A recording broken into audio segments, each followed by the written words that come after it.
Assalamu alaikum cemaat. Bugün 15. Ağustos oldu.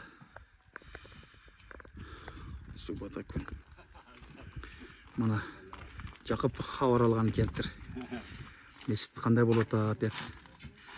Qanday endi үй бүтөйүн dedi. Уксулар качан келет endi? Жатат. Кудай калса бүтөт.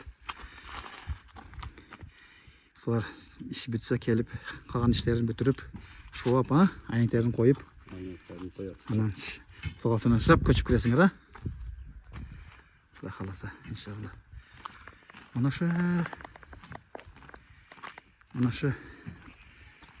şu jigitke elder jiyilip үй салып берди, акчасын жийип.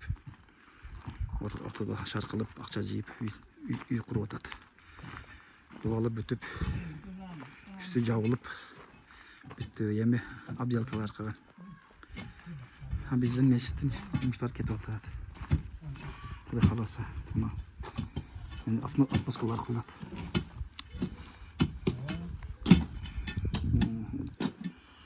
Teşkecede usta bu. Burada bir teşkil şey.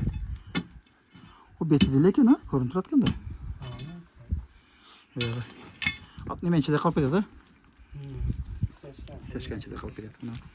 O zaman atmoskalar. Atmoskalar tabii. Olsa bugün başlasan. Bütün ucuyundaki tartık.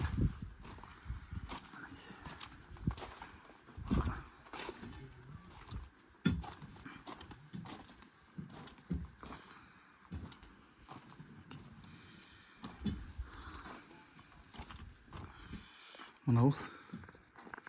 Nima bo'ldi? Xudo xolasa kachigarni topga bo'ladi.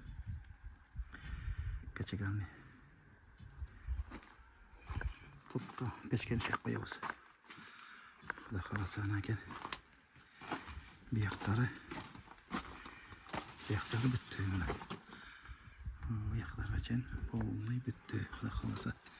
Bunun üstüne shop qo'yadi. Shop qo'yadi.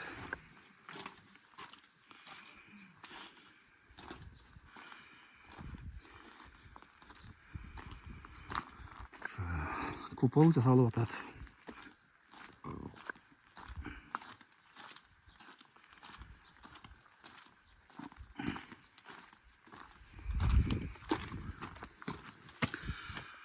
Kupol ama yaqindab qoldi. Xudo xolasa. İnşallah. Yaqindab qoldi.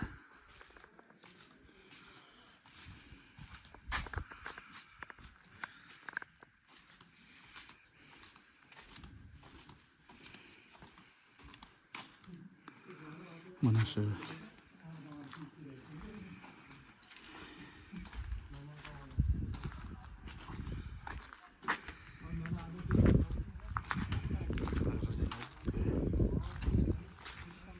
bergende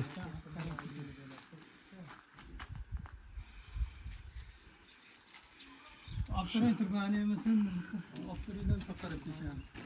Rostok bana kendini doğrultudan geçiyor. shu bugungi janglik yani. Boshqa jangligim yo'q.